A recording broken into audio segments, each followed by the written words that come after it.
तर यालाच म्हणतात पैसे देऊन स्वतःची वाट लावून घेणे. तर यासाठी तुम्ही व्हिडिओ शेवटपर्यंत नक्की बघा.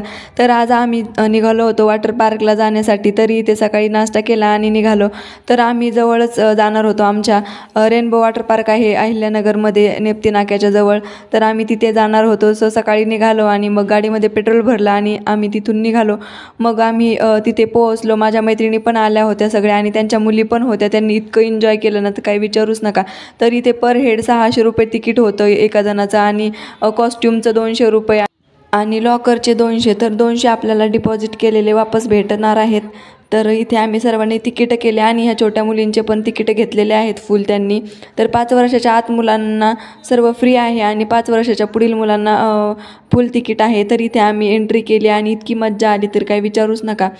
तर ना पूलमध्ये गेल्यावरती आम्ही इतकं एन्जॉय केलं ना, खूप सारं एन्जॉय केलं आणि सगळ्या राईड घेतल्या. तर ना माझी मैत्रीण आणि मी सगळ्या राईड घेतल्या. तिला पण अजिबात म्हणजे घाबरत नाही ती कशाला.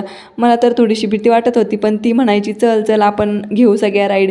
जेवढ्या राईड होत्या एक राईड सोडली फक्त, आम्ही बाकी सगळ्या राईड घेतल्या आणि या राईडमध्ये बसल्यावर ना इतकी जास्त मजा आली तर काही विचारूच नका.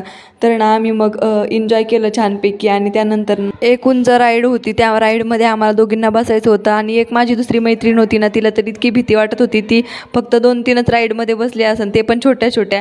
मोठ्या राईडमध्ये तिला खूप भीती वाटायची, ती अजिबात बसली नाही आहे. आणि ही राईड होती ना इतकं डेंजर वाटत होतं याच्यामध्ये तर काही विचारूच नका.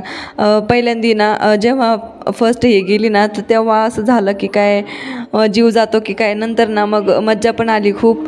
तर मग आम्ही ही राईड घेतली. त्यानंतर ना दुसरी राईड होती ती इतकी डेंजर आणि भयानक होती. तर मला ना त्यामध्ये अजिबात बसण्याची इच्छा नव्हती पण माझी मैत्रीण अगोदर बसली आणि तिचं बघितलं मी.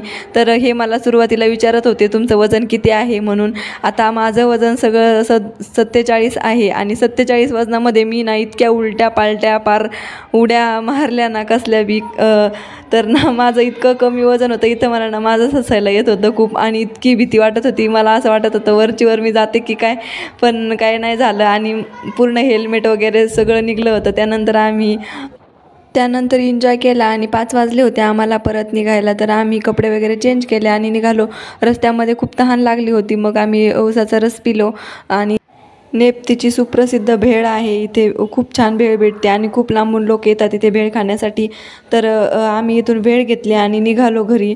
तर इथे ना तुम्ही नक्की या एकदा, इतकं एन्जॉय करता येतं ना. तर मैत्रिणीसोबत असल्या ना तर अजूनच जास्त एन्जॉय होतं. तर आम्ही घरी आलो आणि असा होता माझा आजचा दिवस. बाय.